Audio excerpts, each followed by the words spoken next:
Il Museum de Gradaina è un di 44 museums e abinedes del Südtirol che ha fatto per l'Internazionale di Museums.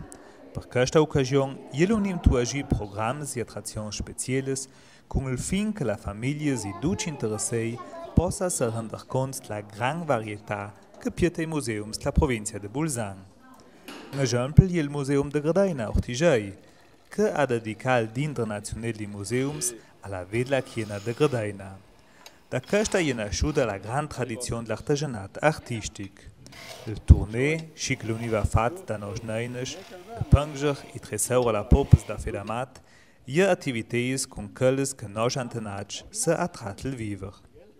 Per noi l'Internazionale dei Museums fu una bella occasione per invitare la gente a un altro museum, a Ticciale, a Pec, che vengono conservati mit 2 ore, e per imparare a conoscere l'or che vengono fatti. E stanno sullo mettere il paese sulla chiena da Gradaina, e piccoli e grandi, poi c'è le poche che vanno tornare da una poppa fasceda, dopo sta da pangere o anche fare il cramaic con fido e fantasia. Na selezione de museums, apra l'Internazionale di Museums fat per la cominciativa Truga di Le Corch.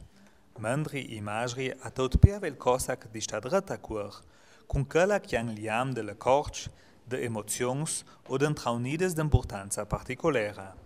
Il museum il fat na foto e catalogisa il pezzo a una maniera da poter diventare part d'un museum virtuel su internet. A questa maniera ai membri podem pare capire il sistema del museum che ten su e mostra ca obiecti d'importanza storica. E dans Chalon que il museum mostra for de più qualche sta tutta Gradaina il ciblé de cosas per fedamat. Nos 1800 bel apu Gradaina vivu de quel e nel 1900 on abu una gran fabbrica Sevi che faceva pec per fedamat per tutto il mondo.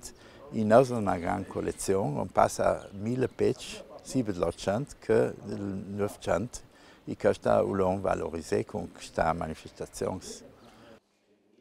Da una collaborazione con il Lyceum d'Art Academia, al Museum de Gradaina presenta la posizione particolare che la figura di Pöttleri e Clochards i veli giuși a la chiena de Gradaina. I scolesi del Lyceum d'Art se adagiu più da daugin con questa figura i giuși e appona interpretare da si punti di duda e al do de si immaginazione la tematica della puertà e del gioco. La selezione di chislaures, la sculees e di sculeies vem presentata una mostra temporära clochards e roba da fedamat de perioda con i pec originei della mostra permanente. Per l'Internazionale di Museums ha dendut fat per 44 museums. Un altro esempio è il Museum delle Scienze Naturali a Bolzano, che ha dedicato il dì della Portes da Viertes a circa se muove sotto nos pies.